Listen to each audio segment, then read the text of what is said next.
All right, let's get right into it. We are looking at one of the most tense geopolitical moments we've seen in a very long time. We're talking about the standoff in Islamabad, where the United States and Iran are right now on the absolute brink. So, here's the scene. The American delegation, they're on the ground. They have landed in Islamabad. The stage is set, they're ready, and they are waiting for these talks to begin. And then, Iran just said no. It's a stunning reversal, and it has shocked just about everyone. It is now official, coming straight from Iranian state media. Tehran will not be joining the second round of peace talks. So you get the picture, right? With Iran publicly backing out, these talks are on the verge of completely collapsing. You've got the American negotiators just waiting. And honestly, the rest of the world is just holding its breath. We're all watching to see if this whole thing is about to spiral into a really, really dangerous military conflict. Okay, so how on earth did we get here? I mean, it feels like everything went from cautiously optimistic to a full-blown crisis, like overnight. To really get it, we've got to rewind and look at the whirlwind of the last 8 days. So let's walk through this timeline. It all started just 8 days ago, right? Round one of the talks, they ended with no deal. The big sticking point was the nuclear issue. Then, this past week, you saw this mad dash of diplomacy. Pakistan's army chief is flying to Tehran.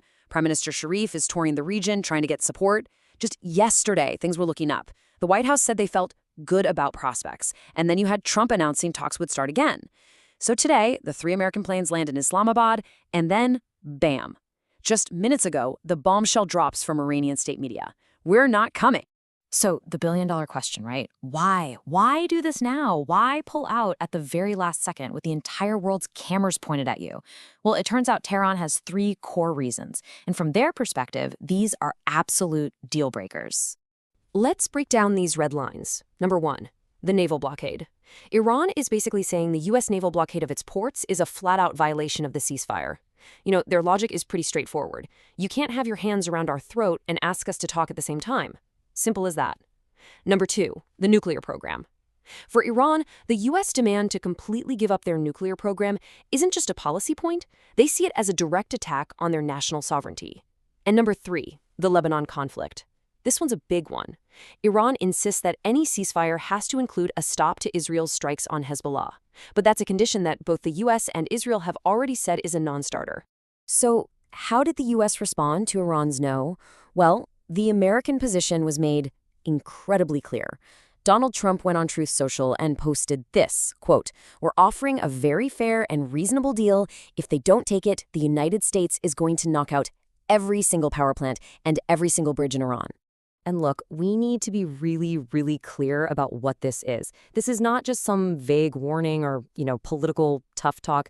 This is a specific, direct military threat against civilian infrastructure.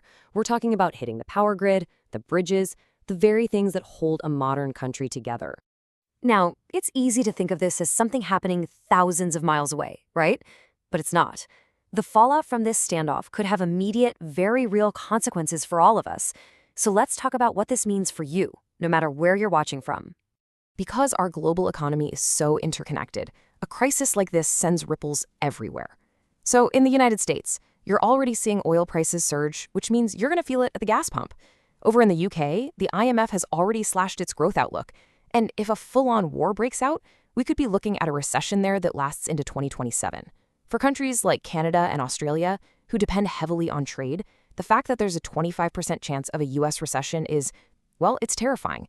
And then you have Germany, with gas stockpiles that are already critically low. This whole mess could spark an energy crisis this summer, unlike anything they've seen before. So the big question, where does this go from here? With that clock ticking down, it really feels like there are only 3 ways this can end. Okay, path number 1. Diplomacy wins. This is the best-case scenario. Under immense global pressure, Iran changes its mind, sends a team to Islamabad, and talks get back on track. Path number 2, limited strikes. The ceasefire expires. The U.S. follows through on that threat, but it's targeted. They hit some power plants, maybe, as a way to force Iran back to the table, but it's not all-out war. And then there's path number 3, the one nobody wants. Full-scale war resumes. Iran retaliates, the Strait of Hormuz gets shut down, oil goes through the roof, and the entire global economy could be thrown into a massive recession. But Underneath all of this, the threats, the deadlines, there's one fundamental problem that's poisoning everything. Iran's parliament speaker, Ghalibaf, he just came right out and said it. Trust was not established in round one. And that's really the heart of the matter, isn't it? This trust deficit. If you don't have even a basic level of trust, how can you ever make a deal? You can't. And this right here, this is the number that matters. Just 2 days. That's how long we have until the ceasefire expires. The clock is absolutely ticking. And that window for some kind of diplomatic solution, it is slamming shut. So let's just recap exactly where we stand today, April 19th, 2026. You've got American negotiators sitting in a hotel in Islamabad. You've got Iran officially saying, we're not coming. You've got a direct threat on the table to bomb Iranian civilian infrastructure. And that very fragile 2-day ceasefire, it's about to run out. Which brings us to the one really sobering question that's on everybody's mind right now. After all the back and forth, after all the threats and the red lines drawn in the sand, is a full-scale war now inevitable?